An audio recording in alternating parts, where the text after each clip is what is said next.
ఇంకా చిన్న చిన్న పిల్లలు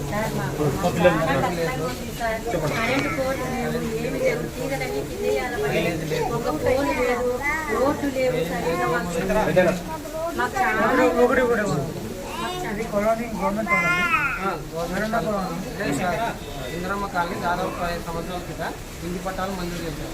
అక్కడ సెట్ చేసుకొని కరెంట్ లేదు, పేరెంట్ లేదు, మన మార్లు స్థానిక ఎంపీఓ గారికి, ఏఈ గారికి ప్రతి ఒక్కరికి ఇళ్ళ తీసుకున్నాము. కాలనీ సమస్య చాలా దారుణంగా ఉంటుంది. చిన్నపిల్లలు ఉన్నారు, కరెంట్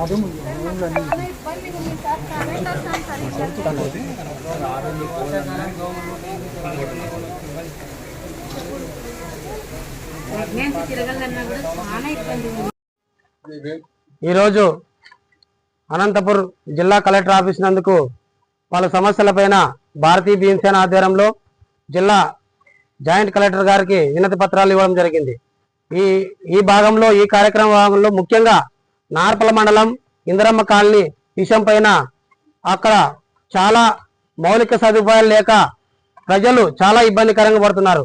ఈ కూటమి ప్రభుత్వానికి కానీ తర్వాత అక్కడ ఉన్నటువంటి స్థానిక అధికారులకు కూడా వారి కళ్ళకి ఆ కాలనీ సమస్యలు కనపడలేదా, వారి చెవులకి వినపడలేదా అని చెప్పేసి మేము ఈ మీడియా సమావేశంలో ప్రశ్నిస్తున్నాం. అక్కడ ఉన్నటువంటి సమస్యలు ఇందిరమ్మ కాలనీ దాదాపు 15 సంవత్సరాల క్రితం కాంగ్రెస్ హయాంలో నిరుపేదలను గుర్తించి ఇంటి పట్టాలు మంజూరు చేస్తే ఈనాటికి కూడా 15 సంవత్సరాలు దాటుతున్న దాదాపు 2 ప్రభుత్వాలు కాలం శతాబ్దం అయిపోతున్నా కూడా ఆ కాలనీలో దాదాపు 600 కుటుంబాలకి సరైన ఇల్లు నిర్మించకపోగా సరైన డ్రైనేజ్ కాలువలు లేదు, సరైన రోడ్లు లేదు, ఆఖరికి త్రాగునీరు లేదు, ఆఖరికి ఆ ఇంట్లలో కరెంటు కూడా లేదంటే ఇప్పుడు కూడా స్వతంత్రం వచ్చి 78 సంవత్సరాలని పదే మనం చెప్పుకుంటున్నాం తప్ప ఎక్కడే కానీ నిరుపేదలకి ఇక్కడ స్వతంత్రం రాకపోవడం చాలా బాధాకరం.